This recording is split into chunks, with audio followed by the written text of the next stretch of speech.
આજરોજ સવારે 9:30 વાગ્યે મહેસાણા જિલ્લામાં આવેલા બેચરાજીમાં એટીએમની તસ્કરોએ નિશાન બનાવ્યું. રાત્રિના ચોર ટોળકીએ કોસ, હથોડી જેવા હથિયારોથી તોડવાનો પ્રયાસ કર્યો.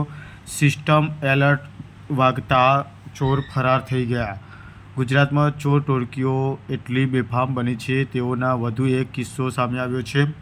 મહેસાણા જિલ્લાના બેચરાજીમાં સ્ટેટ બેંક ઓફ ઇન્ડિયા એસબીઆઈના એક એટીએમને અજાણ્યા ઈસમોએ નિશાન બનાવ્યું છે.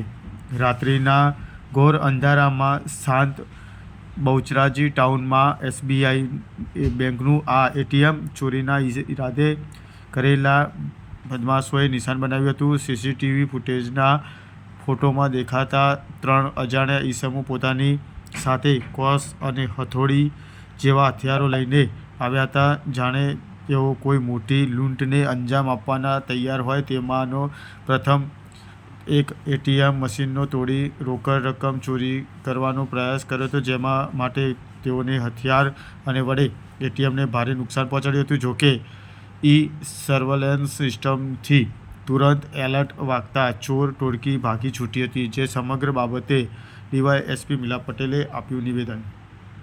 મહેસાણા જિલ્લાના બહુચરાજી પોલીસ સ્ટેશન વિસ્તારની અંદર તારીખ 31/10ના રાત્રે 2 વાગ્યા આસપાસ એક બનાવ બનેલો હતો, જેની અંદર 3 જેટલા અજાણ્યા જે ઈસમો છે તેઓએ એસબીઆઈ બેંકના એટીએમની અંદર ઘૂસી અને તેમની પાસે રહેલા છેણી અને હથોડી જેવા હથિયારો વડે એટીએમ તોડી અને તેમાંથી ચોરી કરવાનો નિષ્કામ પ્રયત્ન કરેલો હતો, જેની અંદર તેઓ તોડી શકેલા ન હતા, પરંતુ આ એટીએમને ખરાબ રીતે નુકસાન થયેલું હતું.